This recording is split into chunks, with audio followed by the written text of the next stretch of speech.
Hello everyone, कैसे हैं आप सभी लोग। आई होप आप सभी अच्छे होंगे। मैं भी बहुत बढ़िया। आप लोगों की मेहनत वगैरह बढ़िया चल रही होगी। कर्मा सीरीज का हमारा अगला वीडियो है जिसमें हम प्रॉफिट एंड लॉस, लाभ और हानि पर आधारित क्वेश्चन पढ़ने वाले हैं। ये जो आपकी क्लास है ये एग्जाम ओरिएंटेड क्लास है, जो कि ग्रुप डी एनटीपीसी में जो क्वेश्चन आ चुके हैं उन्हीं को मैं आपको करवा रहा हूँ। तो आपको नए नए कॉन्सेप्ट, नए नए तरीके और एग्जाम में आए हुए सवाल सब कुछ इस वीडियो में मिलने वाला है। वीडियो अगर पसंद आए तो कमेंट बॉक्स में अपना सुझाव देना ना भूलें।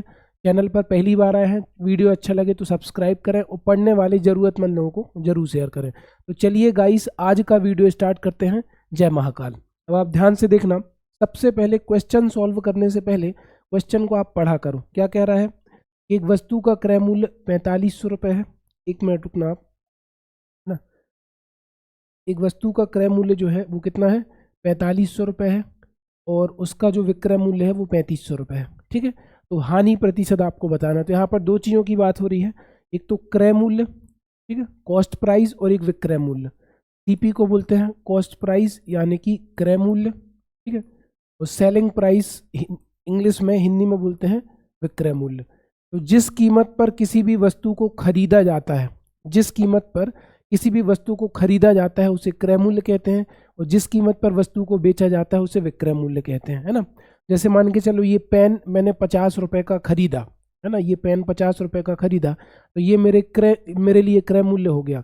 दुकानदार ने इस पेन को 50 रुपए में बेचा तो दुकानदार के लिए विक्रय मूल्य हो गया, है ना। जिस कीमत पर किसी भी वस्तु को खरीदा जाता है उसे क्रय मूल्य कहते हैं, और जिस कीमत पर वस्तु को बेचा जाता है उसे विक्रय मूल्य कहते हैं। ठीक है। अब सवाल में जो सीपी है, ध्यान देना, क्रय मूल्य है वो कितना दिया है? 4500 रुपये, है ना। और वस्तु का जो विक्रय मूल्य दिया है वो कितना दिया है? 3500 रुपये। मतलब आप सीधी सी बात बताओ, अगर किसी वस्तु को आप 4500 में खरीदोगे और 3500 में बेचोगे, है ना, तो नुकसान ही होगा, हानि होगी ना।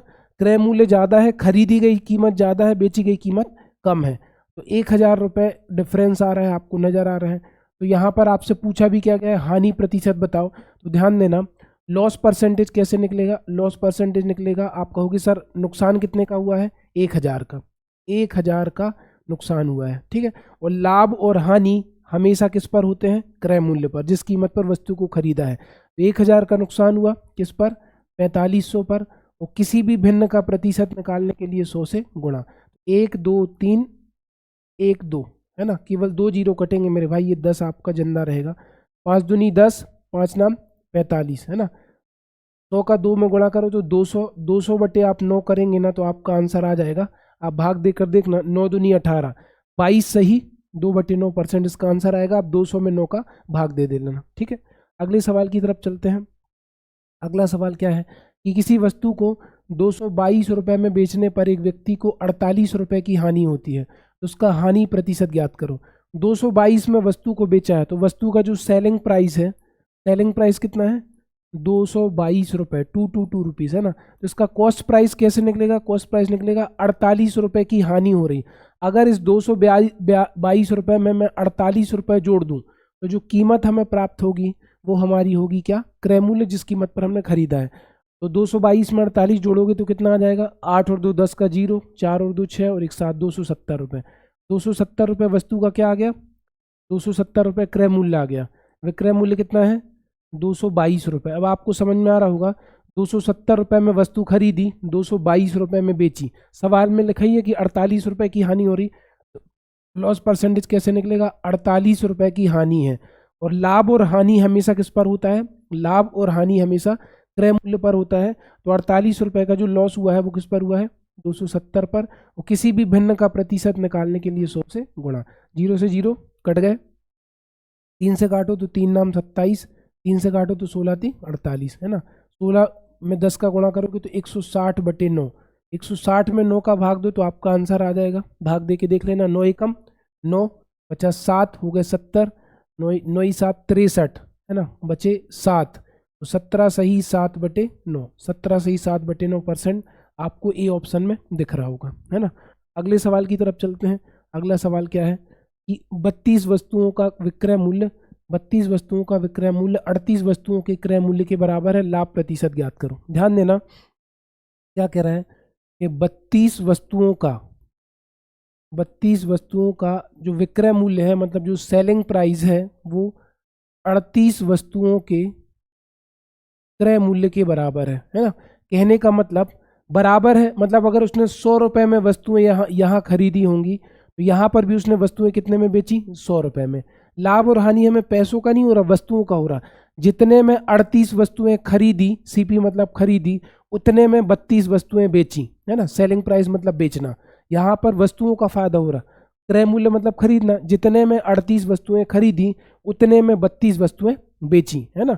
मान लो कि 100 रुपये में 38 वस्तुएं खरीदी, 100 रुपये में 32 वस्तुएं बेची, तो रुपए का फायदा नहीं हुआ, फायदा किसका हुआ, वस्तुओं का। जितने में 38 वस्तुएं खरीदी उतने में 32 वस्तुएं बेची। सेलिंग प्राइस मतलब बेचना, कॉस्ट प्राइस मतलब खरीदना। तो जब भी इस तरीके की कंडीशन बनेगी तो फॉर्मूला बनेगा CP माइनस SP बटे SP गुणित 100, है ना।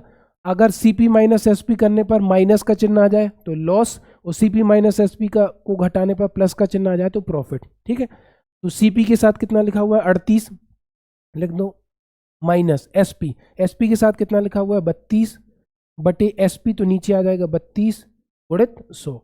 38 में से 32 गए, कितने में आ गए, 6 बटे 32 गुणित 100। 4 से काट दो, 4 अट्ठे 32, 4 से काटो तो 4 25 हम 100, 2 से काटो तो 2 चौको 8, 2 3 6, 25 थी या 75, 75 बटे 4, 75 में 4 का भाग दोगे तो आंसर आएगा, भाग देकर देख लो, 18 चौको 72, 4 एकम 4 बचा 3, 4 अट्ठे 32, 18 पॉइंट समथिंग आएगा, तो 18.75। मैं पूरा भाग नहीं दे रहा, पूरा भाग दे लेना। अगले सवाल की तरफ चलते हैं। एक व्यक्ति अपना माल 30% लाभ पर बेचता है। यदि क्रय मूल्य में 25% की वृद्धि होती है और विक्रय मूल्य में 10% की वृद्धि होती है, इसमें तो कुछ लिखा ही नहीं है, तो इस क्वेश्चन को हटा दो, ऑप्शन नहीं लिखे, है ना। अगला सवाल क्या है कि एक व्यक्ति ने कुछ फल 30 रुपये में 14 की दर से खरीदे और उन्हें 20 रुपये में 7 की दर से बेच दिए, उसका लाभ प्रतिशत ज्ञात करो। तो ध्यान देना, वो क्या कह रहा है, ध्यान से, कि 30 रुपये में उसने फल कितने खरीदे, 14। यहाँ पर आप दर लिख सकते हो, यहाँ पर आप रुपए लिख सकते हो, है ना। 30 रुपये में 14 की दर से फल खरीदे, मतलब 30 रुपये में उसने 14 फल खरीदे, लेकिन उसने 20 रुपये में 7 की दर से बेचे, ठीक है। तो आपको क्या बताना है, उसका लाभ प्रतिशत बताओ। तो हम क्या करेंगे कि लाभ तो तभी होगा जब विक्रय मूल्य क्रय मूल्य से ज़्यादा हो, लेकिन इसकी संख्या को हम समान बना सकते हैं। अगर मैंने 14 फल खरीदे थे तो मुझे 14 फल बेचने भी चाहिए, तो यहाँ पर मैं किससे गुणा कर देता हूँ, 2 से। यहाँ पर भी मैं किससे गुणा कर देता हूँ, 2 से। तो 7 दूनी कितना आ गया, 14। ऊपर वाला है क्रय मूल्य और नीचे वाला क्या है, विक्रय मूल्य। तो 30 रुपये में 14 फल खरीदे और 20 दूनी 40 रुपये में 14 फल बेचे। तो 30 रुपये का सामान आपने खरीदा, 40 रुपये में बेचा, कितने का फायदा हुआ, 10 का फायदा। 10 का फायदा हुआ, और लाभ और हानि हमेशा किस पर होता है, क्रय मूल्य पर। लाभ और हानि हमेशा किस पर होता है, क्रय मूल्य पर। तो 10/30 प्रॉफिट परसेंटेज निकलेगी, 10/30। और किसी भी भिन्न का प्रतिशत निकालने के लिए 100 से गुणा। तो 0 से 0 कट गया। 1/3 की भिन्न क्या बनती है, 33 सही 1/3% या 33.33%, ठीक है। इसको मैंने सेम कर दिया। अगले सवाल की तरफ चलते हैं। अगला सवाल क्या है कि एक डीलर अपने माल को क्रय मूल्य पर बेचने का दावा करता है, लेकिन वह जिस 1 किलोग्राम की बाट का उपयोग करता है उसका वास्तविक वजन 800 ग्राम है, तो उसको होने वाला प्रतिशत ज्ञात करो। जैसे मान के चलो मैं एक शक्कर बेच रहा हूँ, है ना, शक्कर बेच रहा हूँ, और मैं आपसे कह रहा हूँ कि मैंने 40 रुपये प्रति किलोग्राम शक्कर खरीदी है और 40 रुपये प्रति किलोग्राम में मैं आपको बेच रहा हूँ, मतलब मुझे फ़ायदा कुछ नहीं है, जितने में मैंने खरीदा उतने में मैं आपको बेच रहा हूँ, मैं ये कह रहा हूँ। लेकिन मैं कर क्या रहा हूँ, 1 किलोग्राम बाट के स्थान पर उसका वजन मैं कितना ले रहा हूँ, 800 ग्राम। तो मैंने रुपए में तो पैसे नहीं कमाए, 40 रुपये में मैंने शक्कर खरीदी, 40 रुपये में मैं आपको बेच रहा हूँ, लेकिन मैंने क्या किया, 1 किलोग्राम बाट के स्थान पर 800 ग्राम वजन यूज किया। तो 1 किलोग्राम में कितने ग्राम होते हैं, 1 किलोग्राम बराबर सर 1000 ग्राम होते हैं, क्योंकि ये भी ग्राम में था तो ये भी ग्राम में है। अब 1000 ग्राम की जगह मैंने 800 ग्राम वजन तोला, तो मैंने कितना लाभ कमा लिया, 1000 में से 800 घटाओ 200। अब ये जो 200 का लाभ कमाया है उसके नीचे आपको 1000 नहीं करना है, जो वजन आपने तोला है उसको नीचे रखा जाता है। जो वजन आपने तोला है ना, तो आप कहोगे सर 200 ग्राम का फायदा लिया मैंने 800 ग्राम पर, और किसी भी भिन्न का प्रतिशत निकालने के लिए 100 से गुणा, है ना। 2 जीरो से 2 जीरो कट गए, 2 एकम 2, 2 चौको 8, 100 में 4 का भाग दो, तो 100 में 4 का भाग दोगे तो कितना आ जाएगा, 25%। 25% इसका क्या आ जाएगा, आंसर आ जाएगा, है ना। अगले सवाल की तरफ चलते हैं।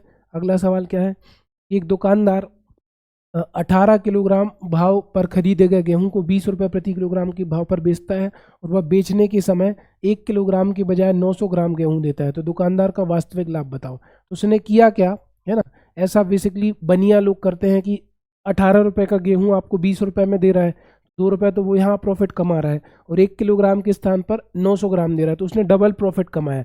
पहले उसने क्या किया, 18 रुपये प्रति किलोग्राम का गेहूं 20 रुपये प्रति किलोग्राम में बेचा, क्रय मूल्य 18, विक्रय मूल्य 20 रुपये, कितने का फायदा कमाया, 2 रुपये का, है ना। तो आप कहोगे सर 2 रुपये का फायदा कमाया, किस पर कमाया, 18 पर। लाभ और हानि हमेशा किस पर होता है, क्रय मूल्य पर, तो 2/18। किसी भी भिन्न का प्रतिशत निकालने के लिए 100 से गुणा, तो 2 एकम 2, 2 इनाम 18, 1/9 आ गया। 1/9 का मतलब हो गया आपका 11 सही 1/9%, है ना। 11 सही 1/9%, आप इसको सॉल्व कर सकते हो या आगे पहले देख लेते हैं। फिर इसके बाद इनने बोला 1 किलोग्राम की बजाय, 1 किलोग्राम मतलब मैं इसको लिख सकता हूँ 1000 ग्राम, 1000 ग्राम, है ना। 1000 ग्राम की जगह मैं कितना वजन तोलता हूँ, 900 ग्राम। तो आप कहोगे सर 1000 की जगह 900 तोला तो 100 ग्राम हमने यहाँ पर कमा लिया, है ना, 100 ग्राम यहाँ पर कमा लिया। वजन कितना तोला पर, तो 100/900। किसी भी भिन्न का प्रतिशत निकालने के लिए 100 से गुणा, तो 2 जीरो से 2 जीरो कट गए, 1/9 की वापस भिन्न क्या बनी, 11 सही 1/9%, है ना, 11 सही 1/9%। तो 11 से 1/9 और 11 से 1/9 जोड़ोगे तो 22.45, इसको अगर आप जोड़ दो दशमलव में तो 22.45 इसका आंसर आएगा, 11 और 11 22 हो गया, ठीक है। या फिर ऐसा भी कर सकते थे, 1/9 का प्रॉफिट यहाँ हुआ, 1/9 का यहाँ हुआ, 2/9 हो गए, 2/9 की परसेंटेज आप निकालोगे ना तब भी आपकी 22 दशमलव कुछ कुछ आ जाएगी, आप कर लेना। अगले सवाल की तरफ चलते हैं। एक महिला अंकित मूल्य पर 24% की छूट के साथ कार खरीदती है और इस अंकित मूल्य से 20% अधिक मूल्य पर बेचती है, उसका लाभ प्रतिशत ज्ञात करो, ठीक है। अंकित मूल्य वह कीमत होती है जो किसी वस्तु पर डली होती है, उसको मार्क प्राइस कहते हैं। एक क्रय मूल्य जिस कीमत पर वस्तु को खरीदा जाता है, विक्रय मूल्य वह कीमत होती है जिस कीमत पर वस्तु को बेचा जाता है। माना कि अंकित मूल्य मैंने कितना मान लिया, 100 रुपये, मान लिया कि उस कार पर कितने रुपए डले हैं, 100 रुपये, और अंकित मूल्य से 20% अधिक मूल्य पर बेचती है, तो 100 का 20% निकालोगे तो 20 आ जाएगा। इसका मतलब जो सेलिंग प्राइस है वो आपको कितनी नजर आ रही है, 120 रुपये। लेकिन उस महिला ने अंकित मूल्य पर 24% के छूट के साथ कार खरीदी, तो 100 का 24% कितना होगा मेरे भाई, 100 का 24% 24 रुपये माइनस कर दो, तो उसने जो कार खरीदी 76 रुपये में खरीदी, है ना। कितने में खरीदी, 76 रुपये में। 100 रुपये कार में डले थे, उसने 24% डिस्काउंट के साथ 76 रुपये में खरीदी, लेकिन जो कीमत डली थी उसके 20% प्रॉफिट पर 120 रुपये पर कार को बेच दिया। तो 76 रुपये की चीज़ अगर 120 में बेची तो कितने का फायदा हो गया, 44 का। और जो 44 का फायदा हुआ है वो किस पर हुआ है, 76 पर, क्योंकि लाभ और हानि हमेशा किस पर होता है, क्रय मूल्य पर। और किसी भी भिन्न का प्रतिशत निकालने के लिए 100 से गुणा, है ना। 4 से काट दो, 4 11 44, 4 19 76, है ना। ये हो जाएगा आपका 1100/19। 1100 में आप 19 का भाग दोगे तो आपका आंसर आ जाएगा, है ना। 19 पंचे 95, कितना बचा, 15 हो गए 150। 19 सत्ते 133, बचे 17, 57 सही 17/19, बी ऑप्शन इसका आंसर आ जाएगा। अगले सवाल पर चलते हैं। अगला सवाल क्या है, एक व्यापारी अपने माल पर क्रय मूल्य से 25% अधिक अंकित करता है। अगर क्रय मूल्य को मैं 100 रुपये मान लूँ, माना कि क्रय मूल्य 100 रुपये है, तो इस पर वो 25% अधिक अंकित करता है। मार्क प्राइस वह कीमत होती है, जैसे आप कपड़े खरीदने जाते हो, जैसे ये शर्ट खरीदने गए तो इस पर डले हैं 2000 रुपये, लेकिन मैं लेकर कितने में आया, 1000 रुपये पर। तो जो कीमत डली है वो अंकित मूल्य है, डिस्काउंट के बाद ही खरीदते हो ना आप कुछ भी, तो ये हो गया आपका 125 रुपये, है ना। और अपने ग्राहकों के बिलों पर 12% छूट प्रदान करता है, ठीक, और अपने ग्राहकों के बिलों पर 12% छूट प्रदान करता है। तो बताओ 125 का 12% कितना होगा, 125 का 12% आपका आ जाएगा सेलिंग प्राइस, ठीक है। अंकित मूल्य पर छूट देने के बाद जो कीमत आती है वो विक्रय मूल्य आता है। अंकित मूल्य पर डिस्काउंट देने के बाद जो कीमत आती है विक्रय मूल्य आता है। तो 125 का 1% हो गया 1.25, 12% निकालेंगे तो 12 कम 12 प्लस 3 टोटल 15 आ जाएगा, 15 रुपये का डिस्काउंट। 125 में से 15 गया तो 110, है ना। अब अगर 100 रुपये की वस्तु 110 रुपये में बिक रही है तो कितने रुपए का लाभ हो रहा है, ₹10 का लाभ हो रहा है, मतलब कितने परसेंट का लाभ हो रहा है? 10% का। ये जो ₹10 का लाभ हो रहा है किस पर हो रहा है? 100 पर। तो 10% बनेगा, तो इसका आंसर कितना आ गया? 10%। आज का अगला सवाल हमारा, यदि 33 मीटर कपड़ा बेचने पर रानी को 11 कपड़े के विक्रय मूल्य के बराबर लाभ होता है, 11 मीटर के, है ना। तो अगर उसने 33 मीटर कपड़ा बेचा है ना, तो 33 मीटर कपड़ा उसने खरीदा होगा, तभी तो 33 मीटर बेचा है। और लाभ कब होता है? जब हमारा सेलिंग प्राइस कॉस्ट प्राइस से ज़्यादा हो, तब हमारा क्या होता है? प्रॉफिट, है ना। अगर विक्रय मूल्य क्रय मूल्य से ज़्यादा है, ₹100 की चीज़ आपने खरीदी, 110 में बेची, तो आपको लाभ होगा। मतलब 110 विक्रय मूल्य, ₹100 क्रय मूल्य, कितने का लाभ होगा? है ना, 10 का। तो 33 मीटर कपड़े का सेलिंग प्राइस माइनस 33 मीटर कपड़े का कॉस्ट प्राइस बराबर, सवाल में लिखा है 11 मीटर कपड़े के का सेलिंग प्राइस के बराबर प्रॉफिट हुआ, है ना। प्रॉफिट कब होता है? जब सेलिंग प्राइस कॉस्ट प्राइस से ज़्यादा हो। ठीक है, अब क्या करेंगे?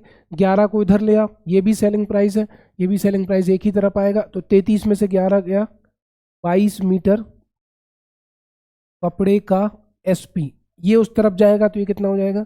33 मीटर कपड़े का सीपी। अब आपको यहाँ पर नजर आ रहा होगा कि जितने में 33 मीटर खरीदा, उतने में 22 मीटर बेचा, है ना। क्रय मूल्य मतलब खरीदा, विक्रय मूल्य मतलब बेचा, बराबर लगा है। तो अगर आपने ₹100 का कपड़ा खरीदा, तो आपने कपड़ा ₹100 का ही बेचा, लेकिन आपने क्या किया? 33 मीटर कपड़े की जगह पर कपड़ा कितना दिया? 22 मीटर, क्योंकि बराबर लग रहा है। तो करेंगे क्या? इसमें फॉर्मूला लगता है CP माइनस SP बटे SP गुणित 100। ठीक है, तो CP की जगह आप क्या रख दोगे? 33 माइनस 22, तो 33 में से 22 गया 11 बटे 22 आएगा गुणित 100, 11 एकम 11, 11 दूनी 22, 1/2 की परसेंटेज क्या बनती है? 50% का इसको लाभ होगा। तो आई होप आपको आज की क्लास समझ में आई होगी। अगर क्लास समझ में आई है तो ज़्यादा से ज़्यादा लोगों को शेयर करो। Thank you so much guys, धन्यवाद।